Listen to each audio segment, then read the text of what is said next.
Hola a todos y bienvenidos a un caso más. El día de hoy vamos a hablar sobre el caso de una mujer canadiense que fue acusada de terminar con la vida de su esposo en Colombia. Esta fue la historia de amor vivida entre Judith Brazard, de nacionalidad canadiense, y un colombiano de nombre Felipe Rojas Géneco. Ellos se conocieron en Canadá en el año de 1993. Ella, originaria de Quebec, se dedicaba a la música impartiendo clases de instrumentos y cantando en teatros y eventos de su país. Una joven mujer apasionada por el arte. Felipe, por su parte, se había graduado como dentista y estaba teniendo mucho reconocimiento en su tierra natal, en Colombia. Felipe viajó a Canadá para tomar unas vacaciones. Ellos se conocieron de una manera muy bizarra, pues el joven, junto a su grupo de amigos con quienes viajaba, se había perdido y no encontraba el hotel donde iban a hospedarse. Judith dice que ella vio que estaban teniendo problemas para ubicarse, se acercó y fue amor a primera vista. Sin dudarlo, ofreció su ayuda para llevarlos al hotel. Esas 2 semanas de vacaciones de Felipe, ellos aprovecharon a hacer un poco de turismo con Judith como guía, obviamente, y después quedaron en contacto a través de teléfono. Pasaron 2 meses y Judith decidió viajar a México, país donde se encontraría con su enamorado colombiano. La joven mujer había tomado una decisión muy apresurada, tanto que sus padres y familia pusieron el grito en el cielo tratando de convencerla para que no fuera a México y de hacerle ver de cierta manera que era algo muy apresurado y peligroso. Ella y Felipe se quedaron 2 meses viviendo en México. Luego cada uno regresó a su país y pasaron 11 largos meses sin verse. Ambos estaban enamorados, siguieron en comunicación por correo y cartas. Judith viajó a Colombia para convivir 3 meses junto a Felipe, pero ella debía regresar a su país por temas de trabajo. En ese momento, ella le dijo a Felipe que ya no estaba dispuesta a seguir yendo y viniendo, que tomaran una decisión, o continuar o terminar, pero que era algo que debían decidir para no alargar, tal vez, una relación que no iba a funcionar a largo plazo. La respuesta de Felipe impresionó a Judith, pues él le propuso irse a vivir a Colombia con él. Él ya tenía su consultorio médico en el departamento de Santa Marta y que había un colegio bilingüe donde ella podría trabajar enseñando idiomas.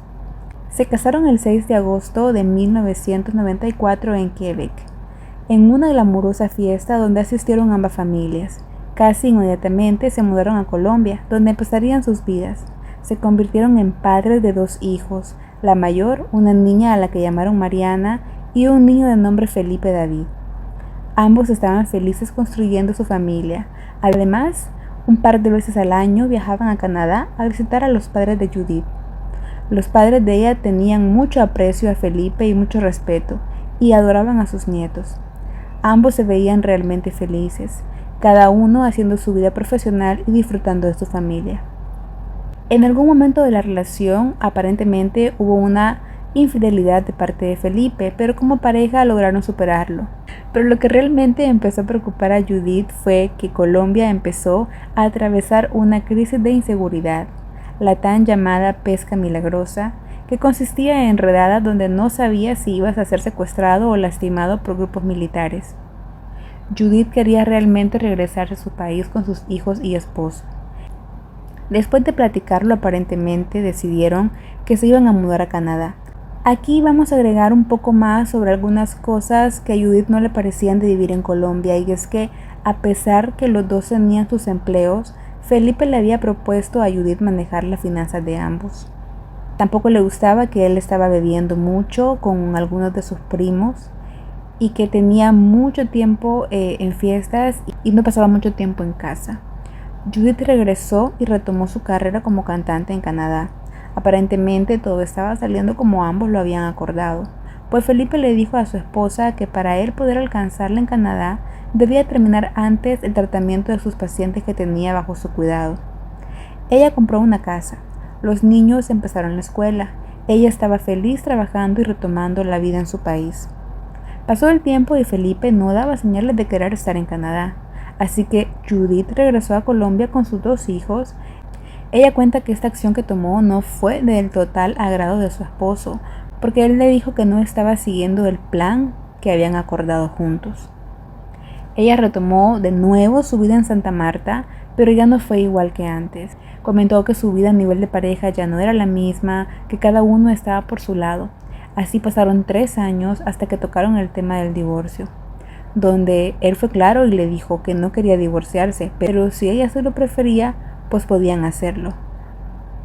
Para él realmente estar casado o no era algo que no iba a cambiar el rumbo de sus vidas, pero le hizo una directa aclaración. Si quieres divorciarte o irte, está bien, pero a los niños no te los vas a llevar de acá. Ellos decidieron continuar, pues claramente Judith no estaba dispuesta a dejar a sus hijos en Colombia y aparentemente todo siguió como lo habían acordado. Judith incluso tomó a bien pasar unas vacaciones con sus padres en Canadá. Ella viajó con sus 2 pequeños en junio del 2006. Ellos acordaron que iban a hacer unas vacaciones cortas. Cuando ella ya estaba en Canadá, decidió llamarle a su esposo y decirle que quería quedarse a pasar la Navidad con su familia y que regresaría el siguiente año. La respuesta de Felipe fue un rotundo no. En ese momento, ella pensó que nunca más iba a poder regresar con sus hijos a Canadá y decidió no volver a Colombia. Esta decisión le dio un giro inesperado al matrimonio. Ella se quedó con sus hijos en Canadá, en contra de la voluntad del padre de sus hijos. Empezó a buscar un abogado para tramitar el divorcio y para obtener la custodia de los pequeños. Esa decisión obviamente hizo que Felipe pusiera su parte legal para tratar de evitar que esto pasara. Juan Miguel, el hermano de Felipe, dice que empezó a notar un grado de depresión en su hermano, pues para él le habían robado una parte importante de su vida. Mientras tanto, en Canadá, la abogada de Judith empezó a armar el caso. Lo primero que salió al tema fue los bienes que tenían en común en Colombia y Canadá. Entre los esposos nunca se adquirió ningún inmueble, pero sí algunas joyas y una cuenta de ahorro en Miami. Dinero que Judith retiró del banco a través de la falsificación de la firma de su esposo. El retiro se hizo a un banco de Canadá a nombre de Judith y se quedó con $119,000 de ahorros de ambos. También le pidió a la empleada que trabajaba en el servicio doméstico de su casa que sacara las joyas de la caja fuerte y se las entregara a una amiga de ella que viajaría a Estados Unidos. Felipe estaba molesto con la forma de actuar de Judith y su comunicación se había reducido a llamadas esporádicas entre ellos y sus abogados. A finales de agosto del 2006, Felipe y Judith fueron notificados por un juez donde se reconocía que el padre era el que se iba a quedar con la custodia de ambos niños. Ellos tenían que regresar a Colombia inmediatamente por orden de la ley colombiana. Judith le pidió perdón a Felipe, ella le dijo que llevaría a los niños lo más pronto posible y que no quería alejarse de ellos. Felipe aceptó, el viaje se programó para el 27 de diciembre. A pesar que la ley ordenaba que sus hijos debían de volver con su padre casi de inmediato, ellos acordaron que eso fuera 4 meses después. Judith compró los boletos para sus 2 hijos sin retorno a Canadá y el boleto de ella con retorno para enero. La idea era llegar a un acuerdo amable para su divorcio y acordar las visitas y viajes de los niños. El 2 de diciembre, a pocas semanas de que ella volviera con sus hijos a Colombia, tuvieron una larga llamada telefónica. Ambos habían logrado entenderse y ponerse de acuerdo en muchos puntos. El 4 de diciembre de 2006, a unos pocos días de que Felipe volviera a ver a sus hijos, Felipe salía de su consultorio odontológico después de un día normal del trabajo. Se dirigió a su carro y fue alcanzado por un hombre en motocicleta quien sin mediar palabras le disparó. Felipe perdió la vida casi al instante. Su hermano, quien también trabajaba en el mismo consultorio y que hacía apenas unos segundos se había despedido de él en la puerta, alcanzó a presenciar el crimen. Trató de auxiliarlo junto a una amiga que era doctora, pero no había nada que hacer. Mientras tanto en Canadá, Judith estaba trabajando dando clases. Ella dice que escuchó su celular timbrar mucho, pero no fue hasta 1 hora después que acabó su clase que respondió. La llamada era de su pequeña hija que le pidió que llamara inmediatamente a Colombia. Ella llamó a la madre de Felipe y fue esta quien le dio la mala noticia. Según su madre, habían intentado robarle. En ese momento Judith pensó que era la forma de la familia y de su aún esposo de ejercer presión para que ella fuera con sus hijos de regreso a Colombia, pero la madre le dijo que ella no tenía por qué inventar algo así y le preguntó si llevaría a los niños al funeral de su padre, a lo que Judith respondió que sí. Cambió los boletos inmediatamente y viajó a Colombia. Al llegar a Santa Marta, ellos asistieron al funeral y la cremación del cuerpo. En ese momento, Judith dice que ella no sabía si regresar a su país o esperar unos meses en Colombia. Lo que Judith Brazar no sabía es que la familia de Felipe ya estaba investigando la misteriosa muerte de su esposo. Y 7 meses después del homicidio, la policía capturó a 2 hombres, aparentemente el sicario y el autor intelectual del crimen. Judith se quedó en Colombia 1 año viviendo en la casa de sus suegros. Ella se quedó para supuestamente atender la parte legal de la muerte de quien era legalmente aún su esposo. En junio de 2007, la fiscalía encontró algunas pruebas que llevaron al arresto del supuesto sicario de nombre Gabriel Polo. Al principio negó haber participado, pero hace algunos años decidió brindar su declaración para un medio de televisión canadiense. Ahí dijo que identificó el carro de Felipe, esperó a que él saliera de su consultorio y cuando éste salió y caminó hacia su carro, él se dirigió, se posó atrás de él y el segundo sicario, Wilson Jiménez, fue quien disparó contra el doctor. Ellos se fueron en su moto, pero quien había organizado todo este plan era un ex militar de nombre John Osorio, quien era esposo de Catherine Pritt, la mujer que trabajaba como personal de servicio en la casa del matrimonio Roja Barrazar. ¿Recuerdan la mujer a quien Judith le pidió que abriera la caja fuerte y le enviara las joyas? Pues es esta misma mujer. Al parecer ellas dos tenían una relación muy cercana y ambas se apoyaban mucho. Catherine le pasaba información sobre cómo estaban las cosas en la casa y la familia mientras ella no estaba. Además, dicen que Judith le había prometido llevársela a Canadá.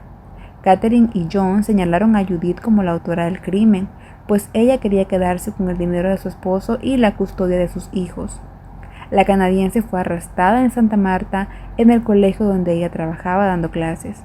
Ahí le informaron que ella estaba detenida por el homicidio de Felipe. Los padres de Judith desde Canadá empezaron a buscar la manera de ayudarla, al igual que la madre de Felipe, quien no creía en la acusación de su aún nuera. Las pruebas, según la fiscalía, era la relación entre Judith, Catherine y John, y los otros 2 hombres que actuaron en el crimen. Cada paso que Judith había dado en el pasado eran ahora usados en su contra. Haberse llevado a sus hijos y no regresar después de lo acordado. El dinero que tomó falsificando la firma de Felipe, las joyas que le pidió a su empleada, el divorcio y la pelea legal por sus hijos. Todo eso era ahora un posible motivo del crimen. Además que ella y los organizadores del crimen tenían una relación cercana. Eso era suficiente para ir a juicio, pero la mujer sostenía que ella no tenía motivos para asesinar a su esposo. Según ella, faltaban muchas pruebas y los involucrados también entrarían en contradicciones. Las 2 llamadas entre Judith y Catherine fueron tomadas como la manera que usó Judith para comunicarse con John para acordar los detalles del crimen.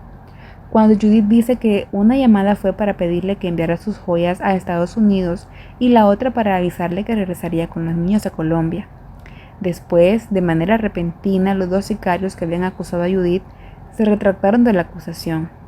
Catherine también se retractó de la acusación hacia Judith, pero la fiscalía no creyó en el cambio de versiones. Finalmente, Judith fue juzgada por el asesinato de su esposo y el 28 de mayo del 2009 fue condenada a 28 años de prisión. El proceso pasó por todas las instancias y se le ratificó la condena. Sus padres en Canadá se lamentan que todo haya pasado, pero ellos creen en la inocencia de su hija.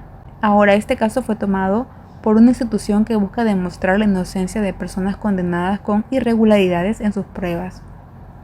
Ellos han encontrado varios vacíos y pruebas que no se tomaron en cuenta al momento del juicio. El sicario, la trabajadora de servicio y su pareja se han retractado, y ellos dicen que Judith no tuvo nada que ver en el asunto. Pero ¿por qué cambiaron su versión? Según ellos, porque antes recibieron propuestas para hacerlo, donde se les daría una alta suma de dinero, pero no se les cumplió esa promesa. Ahora, una unidad de la fiscalía tomó este caso por falsos testigos, donde se retoman los nuevos testimonios de los acusadores. Aún temiendo por sus vidas, el sicario mantiene que Judith no tuvo nada que ver. La familia de Felipe no cree en la inocencia de Judith, pero están dispuestos a aceptar si la ley cambia el veredicto y condena. Y toda esta lucha por parte de los abogados de Judith y su familia rindió frutos. Ella fue de nuevo a juicio y esta vez la defensa argumentó falsedad de testimonios, fabricación de culpable, violación a los derechos humanos y fraude procesal, emitido hacia su defendida por parte de las autoridades y otros involucrados, por lo que el juez determinó y ratificó las sentencias y le otorgó a John Osorio 10 años de prisión, Catherine Prite 6 años de prisión y Judith obtuvo la libertad por inocencia. Se le otorgó la libertad en diciembre del 2019, después de 11 años en prisión. Ella dice en una entrevista que realizó a un canal de televisión canadiense que ella no tuvo nada que ver con la muerte del padre de sus hijos y que espera que algún día puedan saber quién estuvo detrás de este atroz crimen. Mientras Judith recuperaba su libertad, el magistrado que estuvo a cargo de su proceso fue acusado de haber participado en al menos 3 casos de corrupción y llevado a corte. Este magistrado era quien había llevado todo el caso de Judith. Hasta hoy poco se sabe de Judith, sus hijos y la familia de Felipe Rojas Génico. Lo que sí es cierto es que muchas de las decisiones que Judith tomó a lo largo de su separación fueron usadas en su contra, mal interpretadas y usadas por alguien quien hasta la fecha podría estar libre y sin pagar por el crimen. Pero bueno, hasta acá los dejo con el caso del día de hoy. Recuerden dejarme un me gusta en el video. Si quieren conocer un caso más, por favor escriban en los comentarios, suscríbanse y si pueden compartir se los agradecería mucho. Y yo los espero en el próximo caso. Adiós.